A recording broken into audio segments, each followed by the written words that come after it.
Asalaamu calaykum waraxmatullaahi wabarakaatu.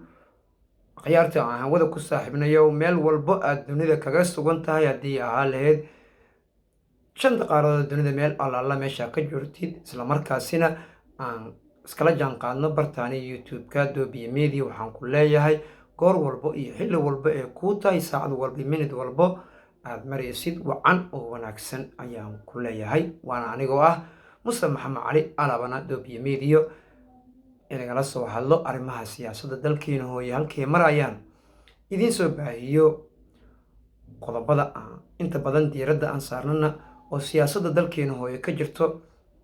markii aan gudagalno maanta qodobada aan isleenahay way xiise gelinayaan waxay tahay isla markaasina halkaan idigu soo gudbin doonaa safarro ay u kala baxeen Dooxa iyo weliba Addis Ababa ra-iisul wasaaraha xilgaarsiinta iyo weliba maxamed cabdulaahi farmaajo madaxweynaha madaxweynkiisa dhammaaday ayaa Addis Ababa u anbabaxay kana qayb galay shir ama caleemasaarka dhaarintii ra-iisul wasaaraha dalkaasi Itoobiya Abiy Ahmed.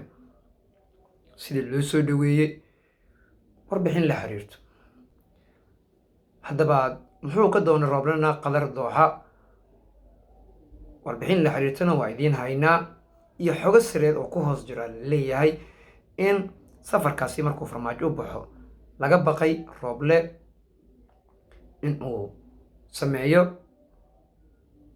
awoodihii wareejintiisa sii dhammaystiran.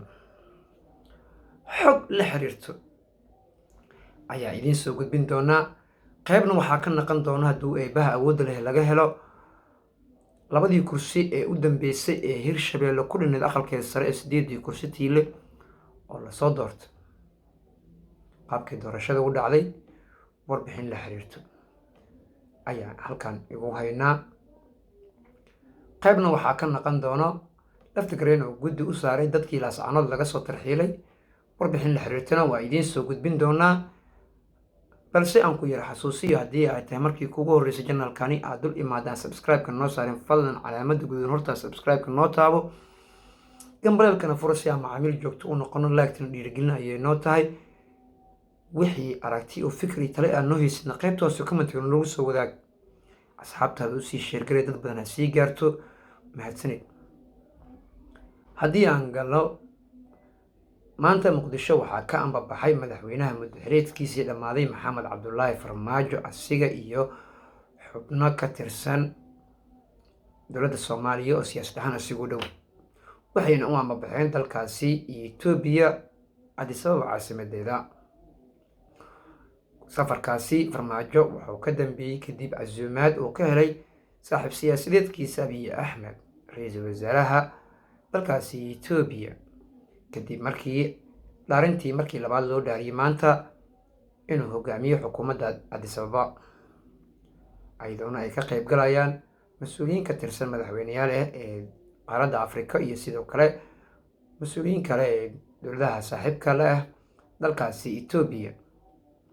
waxaana farmaajo iyo weliba siyaasiyiinta kale Soomaaliyeed oo hogaaminayo ay ka anbabaxeen muqdisho ayagoo gaarana dalkaasi Itoobiya, balse maxamed cabdulaahi farmaajo waxaa halkaasi ku soo dhaweeyey sidii hore aan looga baranin wasiir ka tirsan xukuumadda Abiy Ahmed.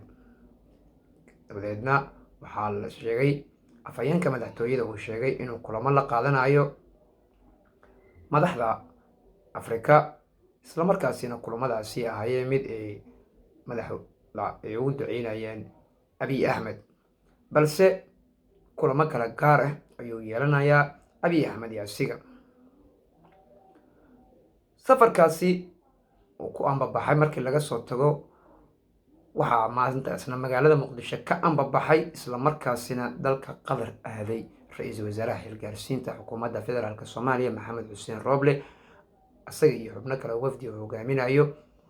waxaana la sheegay in si rasmi casuumaad uu uga helay boqorka dalkaasi qatar, waxaana uu markuu gaaray halkaasi lagu soo dhaweeyey isla markaasina kulan uu la qaadanayo la sheegay boqorka qatar iyo sidoo kale ra-iisul wasaaraha Soomaaliya. kulankaasi waxaa xigi doona kulan kale dhigiisa ee qatar iyo sidoo kale jaaliyadda. balse wararka casuumaadda qatar waxaa la sheegayaa qatar saaxiib dhow soomaaliya ayay la tahay, mashaariic ayay ka wadaa, si dhowna waxay ula socotay ama fahad oo farmaajo kooxdiisa ka mid ahaa ay ku yihiin kooxda taageerada weyn siiso ee qatar. waxaa la sheegayaa dadka siyaasadda u dhunduleelo in ay ka dambeysay kadib markii maxamed cabdulaahi farmaajo uu aanbabaxayay etoobiya oo ka baqay awood wareejintii laga wareejinayo isku dhejinta villa soomaaliya in ay saameyn ku yeelato roobad loo joogo, islamarkaasina waxyaaba laisdaba mariyay. balse safar kale rooble dalka dibaddiisa ayaa loo diray baqdin laga qabo rooble siyaasadda inuu la gediyo. sidoo kalena dad ayaa sheegayaan in rooble casuumaadaasi, maadaama madaxweynaha madaxweyneedkiisu dhammaaday, rooblena ra-iisul wasaaraha abiy axmedna ra-iisul wasaaraha cali masaarkiis inuu ka qayb galo asiga si loogu mashquuliyo ayaa casuumadan ka hor imaaday.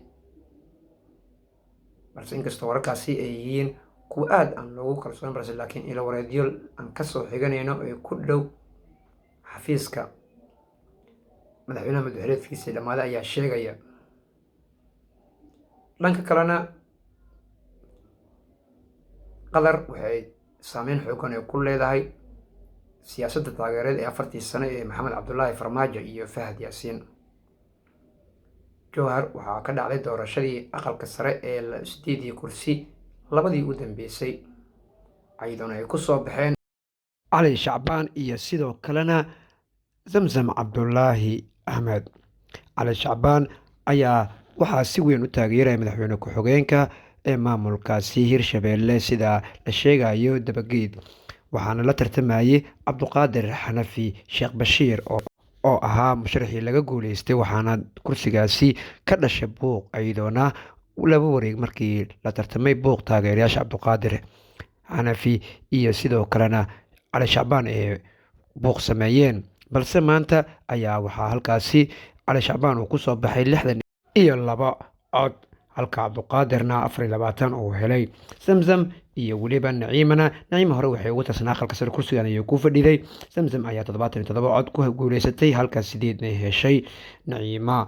guud ahaanna intaasi ayaan kusoo gabagabeynaynaa Dabiye Media qodob siyaasadeedkeeni.